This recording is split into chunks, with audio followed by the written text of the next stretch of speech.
here. Hello. Hello. The camera. Okay. Hello. Sorry that I cannot be with you all. I'll probably be here watching this video. Right. But anyways. But yes, I'm Alessandra. My pronouns are she, her, hers, and I'm the inclusion assistant. And my name is Allison. I use she, her, and I'm the 4th floor RA. And we are just going to talk a little bit about intersectional feminism today because it's a women's empowerment event. Woo, woo, woo. But I think it's really important that we look at the ways in which feminism can be flawed and leaves out multiple voices within the conversation, and like what we can do to like improve the movement so it's better for everybody and not only benefits certain women, cisgender white women. So that's what me and Allison are going to talk about today, and we're going to have a conversation because this is my conversation buddy. We talk about literally like everything. A lot of things. Like everything with each other. So yeah, I'm going to be like framing most of this conversation around this book, Hood Feminism. I just read it. It's really good. It's by Mickey Kendall. So yeah, we're going to talk about the fetishization of like women of color, especially.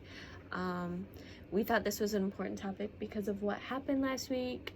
If you don't know, this is kind of a trigger warning, but there were 8 Asian American people killed last week, murdered. It was a hate crime by a white man who was apprehended safely. And yeah, and it's important to talk about the ways in which the intersecting identities of the Asian women who were targeted play into the fact of how, like, why they were targeted, you know what I mean? Because, like, they weren't targeted just because they were women or just because they were Asian. Like, do you know what I mean? It's, like, very much both of those things combined. In, like, the 1980s, the term intersectionality, I don't know if people know this term, but this whole conversation kind of revolves around the intersection of identities. What's her name? Kimberly Crenshaw. Crenshaw. Yes. This very brilliant woman named Kimberly Crenshaw. I apologize. She noticed that like Black activists were not meeting like the needs of Black women, and the feminist movement was not meeting the needs of Black women, and because of the nature of the intersecting identities of being a Black woman. And obviously I can't speak to that experience, but she kind of led the way and paved the way in defining what intersectionality is. And this goes beyond just like gender and race. It goes into socioeconomic status. It goes into all these things that compound and compile. And notice that it wasn't Asian men that were targeted. It was specifically Asian women. So like it's just the acknowledgement of like these intersections are their own experience in and of themselves. And for you 4th floor folks, I sent you an email. You should watch that video. Shameless plug. Shameless plug for my SGL. But yeah, so I think it is really important to talk about the ways that like our identities, not only, well, specifically for this conversation about, you know, feminism intersect, but also in every aspect of our lives, how we show up with multiple privilege or multiple oppressed identities, and how we can use our voice to amplify those of others, or to, you know, take a step back and like let others speak and give them the space. We just wanted to start off kind of bringing that up because that is important. It might affect you all in different ways, and if it does affect you, please reach out to us. Like, we know that we can't support you as much as we would like to, like ethnically, because we don't share the identity of Asian Americans, but we want you to know that we are a safe space for you if you do need somebody to talk to, and we will listen and we will give you the resources that you need. But sorry to get off. I wanted to start at the basics because some people don't know what that means. Like, no, it's great. I love the intersectionality. We will get to it in a dig deeper, because we're also going to talk about trans women as well. But just talking about fetishization, you know, I see a lot of fetishization growing up as a Latina women, like, of my culture, and how, and also like of other races, you know, indigenous. Like, I remember seeing costumes growing up of like Halloween costumes of like sexualizing people's cultures, and this plays into a narrative of like these women are being sexualized because of factors like this, or how they're portrayed in the media. Yeah. And it's really disturbing, and we need to really watch out for those things and think about the ways that we show up.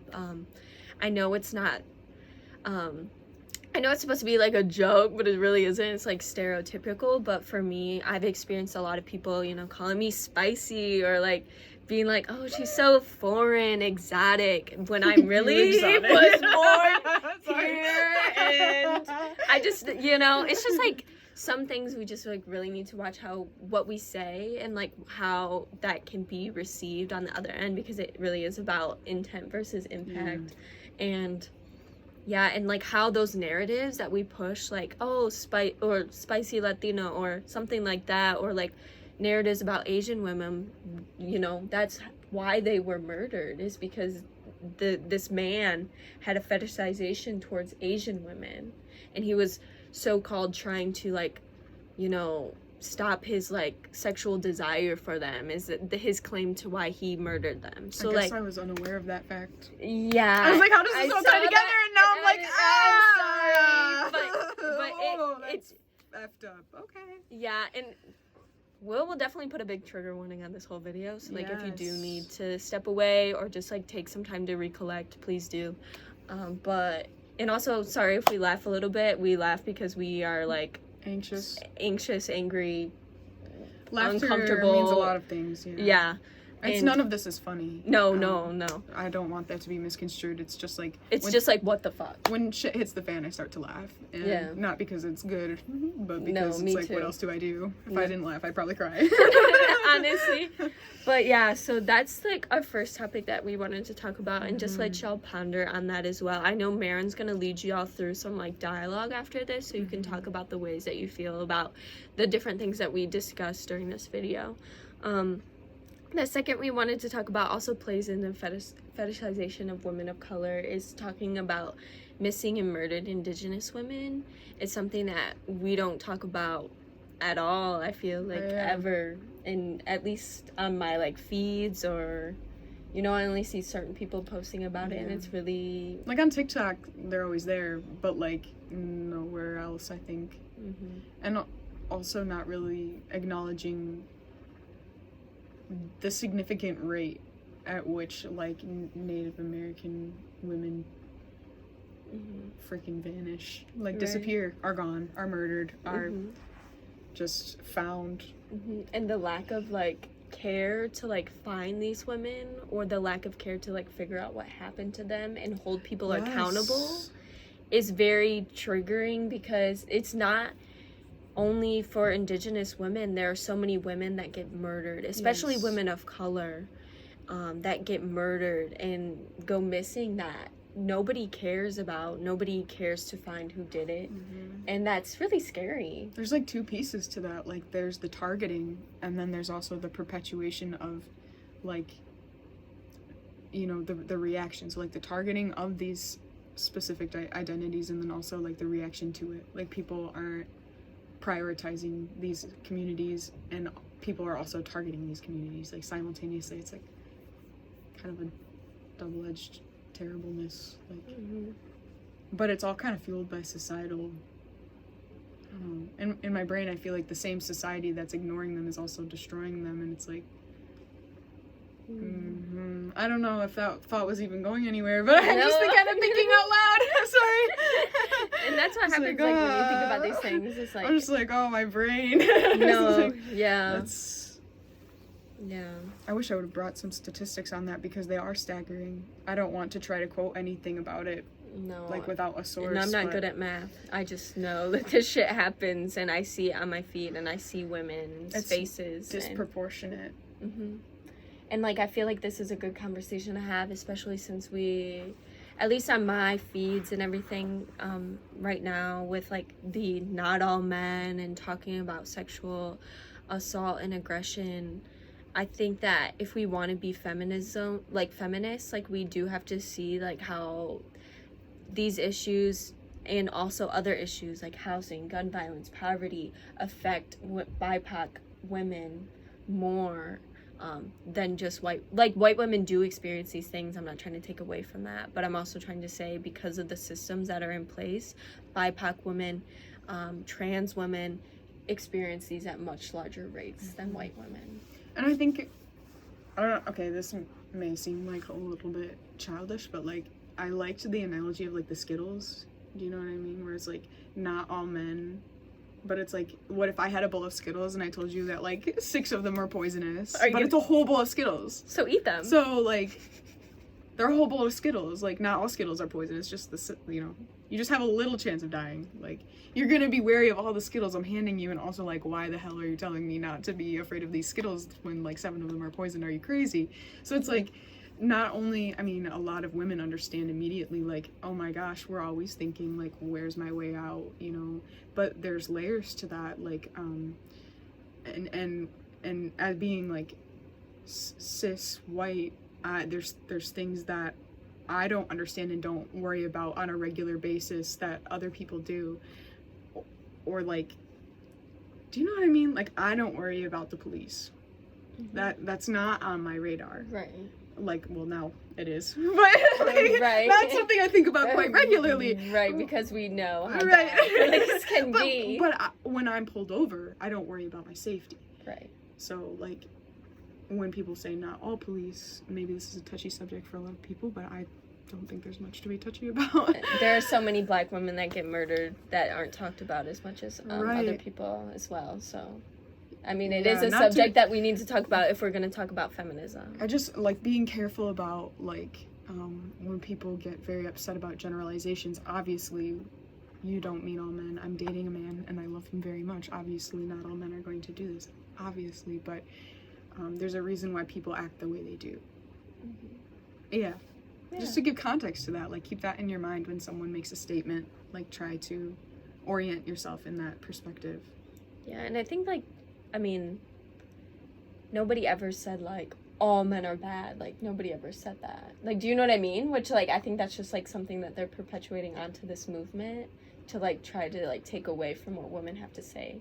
But then with, like, cops, like, cops are cops. Like, we're not generalizing a whole group of people, like, a race or ethnicity or sexual, like, people with the same sexuality of people are generalizing a job. Have you watched the John Oliver skit on sheriffs? No. If you haven't watched the John Oliver skit on sheriffs, go home and do that. They have to watch a lot of power. this. But anyways, they have a lot of unchecked power. They're on the fucking ballot. I would imagine. It's just like, oh, yeah, unchecked power. Check it out. It's very interesting. Vote. We'll get to that in a second when we talk about. Sorry. Okay. This devolved. I'm sorry. And my then bad. We also did want to talk about trans women and how they're like not included in feminism. Yes. Because it's a big thing. Which is ridiculous to me. It drives me quite insane. Because, like, how about the circles, right? So, like, this person is a woman, so that's a circle, and they're also trans, another circle. Notice these 2 circles are overlapping, which means both. Like, and I feel like that's something, I mean, maybe I'm not looking at it in the perfect way, but, like, that's, like, in my very analytical way. I mean, that's, like intersectionality. It's the intersection. Because when you look at me, I'm a woman, but I'm also a woman of color, and it's, like, a big-ass Venn diagram of all my identities and how they intersect each other and how they give me privilege and oppression. So I think that's a perfect example. that like intersection, it's like, well, you know, you hear a lot of people say things along the lines of like, oh, well, you're not a woman, and it's like I think of like J.K. Rowling and like how I know I'm sorry I had to bring it up. No, it's good. But like it's like, geez Louise, like trans women are going through things we can't even. And then at the same time, trans women are subjected to, you know, poverty. And because a lot of trans women, especially trans women of color, are kicked out on the street because our families don't understand that yet. They're not to the point of acceptance. They don't, I don't know, I'm not trying to speak for everybody, but for example, like, my family doesn't even believe in therapy, like, or like mental health issues. They wouldn't understand the concept of gender dysphoria. You know, they wouldn't understand that. And there are so many women that are kicked out on the streets because of their identities. And then they're subjected to poverty. And then poverty leads to other things. A lot of women, you know, have to get into sex work because they need to make money. Because they need to put food on the table. They need to have housing. And these are the issues within feminism that we don't talk about. Because they're kind of nitty gritty. But it's like important, like, if we're all gonna get to a place, we have to get there together, because because like, it doesn't help if one person's there and the other and everybody else is behind. That is just not how it works. But when talking about trans women, I really, like, I don't know if y'all have ever seen my board outside my door, but you know, this year 11 trans people have been killed already, murdered without justice. And I think it's really important to look at the numbers of trans women of color that are killed disproportionately due to their intersecting identities.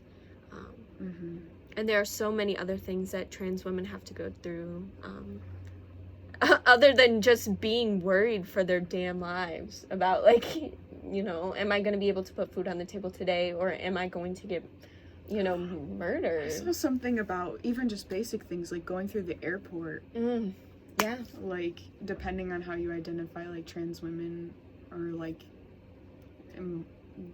they have to sometimes be asked if they want to be scanned as a woman or a man. And then it's like, if they've had top surgeries and scanned as a man, then, like, it's just messy and like embarrassing and like hard, just triggering and weird. And then it's like, well, who do you want to check you, like, pat you down? Who do you want to be patted down by? Do you want to be patted down by a man? And the trans woman's just like, no. like, and so there's all these things, like even basic airport security, like basic things like getting to use the restroom. Yeah, where do you go to the bathroom? Having people think that it's their business to disclose your information to you.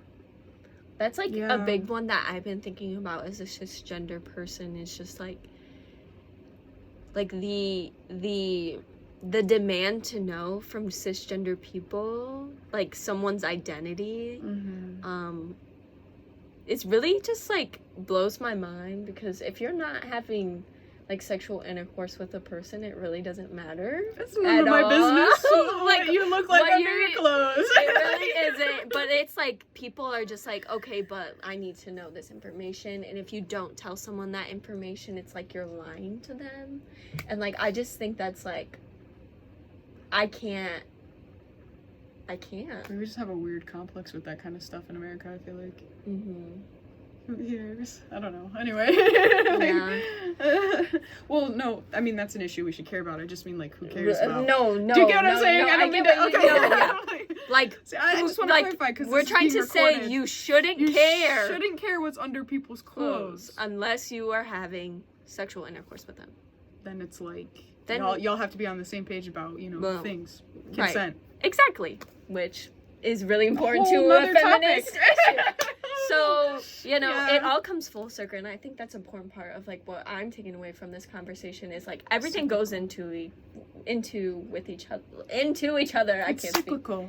It feeds into itself. And the last thing me and Allison kind of want to talk about is just talking about allyship and what that looks like and what it can look like, and bad allyship, good allyship. Do you want to start, or do you want me to start?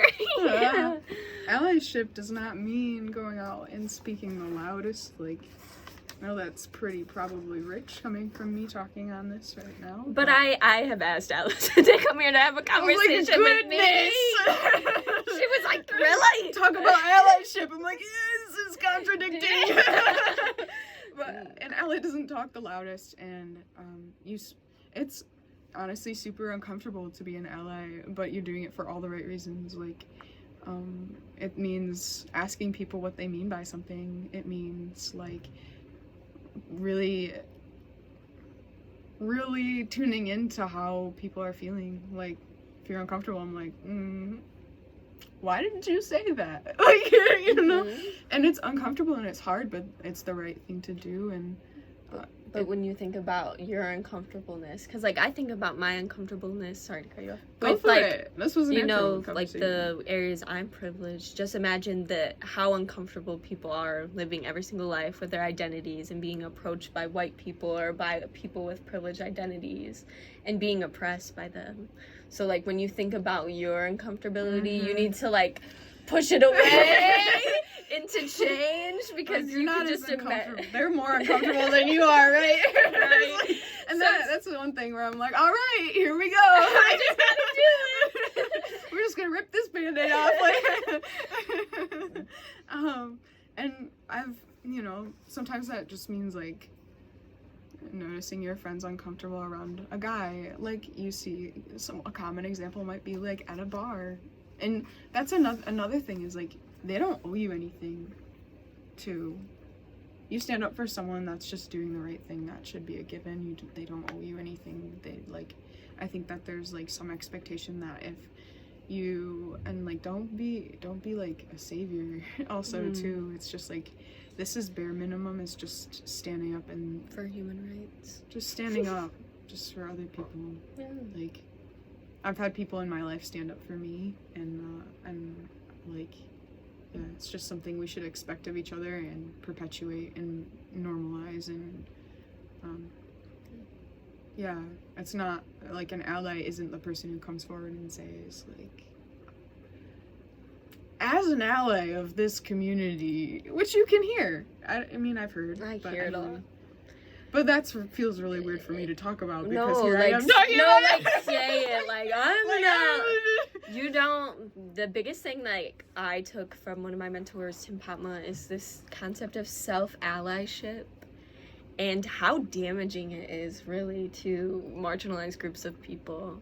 Like, going into spaces and saying, well, I'm an ally, so, like, I'm gonna speak about this, and I'm going to let people know, like, that I'm an ally, and here are my opinions on it, is so detrimental to, because like marginalized groups can speak, like they have so much power and resilience that they can speak on their own. They just need the power of your privilege to lift their voices up. And I think that's like something I really like. When Tim told me that first, like I was like, oh, my brain, it really hurts. My brain. Because like I've always considered myself an ally to other groups, but it's really their decision to determine whether you're a good ally or not. You don't get to claim that label and put it onto yourself just to make yourself feel good or feel anti-racist, because at the end of the day, we live in a society that is racist. We live in a society that is classist, ableist, and because that we live in this society, we all are subjected to those things, and we all have times in which we perpetuate those things onto others and oppress people.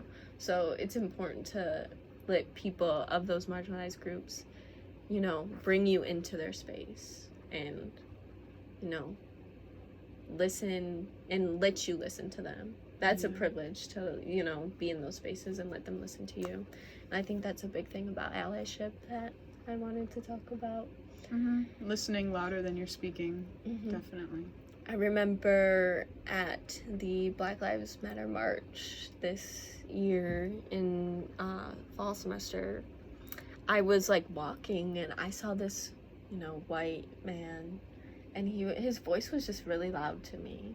It was like he was starting the chants, and I know that's a little thing, but it's just like I was there because I needed to be next to people that knew that I was there for them and knew if like they needed anything, I was there, and my voice was not going to be louder than that. Like, do you know what I mean? So I think it just really depends on how you show up in spaces and how you're doing those things.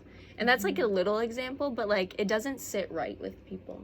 Like when you see those things, like even small things like that. So you need to be aware. It feels like you're putting on a show. Right, because like what are you doing outside of this? Like I understand that you're coming to this march. I understand that you might donate money, but what other ways are you educating others and yourself about privilege and oppression and how it affects other people? So. Oh man. And this video is getting kind of long, and this is supposed to be like a fun event, so we're gonna like just like shift. I just want to give some some closing Closing remarks. From this book. And this is more for, I mean, it's for everybody, but I want to specifically shout out, like, my, you know, women of color, trans, and gender nonconforming individuals for this one. But this one goes out to... But it says, anger does not have to be, what is that word? Erudite Listen, I'm a stats to be major. valid. It doesn't have to be nice or calm in order to be heard. In fact, I would argue that despite narratives that present the anger of Black women as dangerous, that render being angry in public a reason to tune out the voices of marginalized people, it is that anger and the expressing of it that saves communities. No one has ever freed themselves from oppression by asking nicely. Instead, they had to fight, sometimes with words and sometimes with bullets. I come from people who only asked once. Then, well, we got down to business of taking what society refused to give them: respect, peace, rights, you name it. And the movements to achieve it have been derided as rude, too loud, too angry, too much. But they were effective and ultimately laid the groundwork for anger to be seen as something we might not always need. So I just like wanted to give that because like sometimes you're not gonna want to ask nicely. Sometimes you always deserve to have space, and you always deserve to have the same rights as everybody else. And don't be afraid to like let that be known. Don't be afraid to get angry. I know for a long time I didn't want to be portrayed as someone that was mean or angry, but I'm angry. You know, like it's okay to be upset. It's okay to be mad that this world has like that this world has like disproportionately disadvantaged you. It's okay to be angry, and I just like wanted to leave you with that because it was really powerful for me when I read it. I was just like, yeah, I'm not gonna ask nicely. Let's start a revolution. Let's start a revolution. My favorite quote from one of my favorite podcasts, they always say, fuck politeness. I love it. And then I just wanted to share some books with y'all because like another way I think education, being an allyship kind of goes into like educating yourself. And so this is a really good book. This is a really good book. And then also I have this book. I haven't read it yet, but I know it's going to be really good because it talks about... Is it going to be backwards? No, it should be right. Okay. And either way, I probably held the books up long enough for y'all to read them. But this book, I have not read yet, but I know it's going to be really good because it has like interviews from Marsha P. Johnson and Sylvia Rivera in it. Remarkable, iconic trans women of color that literally started the gay rights liberation movement. So I know it's just gonna be fantastic. And if you read any of these books and you want to talk about them, please let me know. And last note I wanted to make was something. Oh, also the internet is free. Please. I tell my dialogue classes all the time, but like the internet is free. Sometimes people of color, trans people with gender non-conforming people do not want to answer all of your questions. They already have to live with their identities every single day and, you know, accommodate white people and, you know, cis people. So, like, please do your own work sometimes. The internet is free. The internet is free. I remember Lo always used to say, do I look like Google? I love that. But anyhow. But thank you for listening to us rant. We really appreciate it. Sorry it's like 30 minutes long. But much love to all of you, and yeah. And if you need anything or you want to talk about these type of things, me and Allison are always here for you, and we literally get breakfast like all the time and just like talk about shit like this. So join us, yeah. All right, I hope y'all have a good event. Goodbye.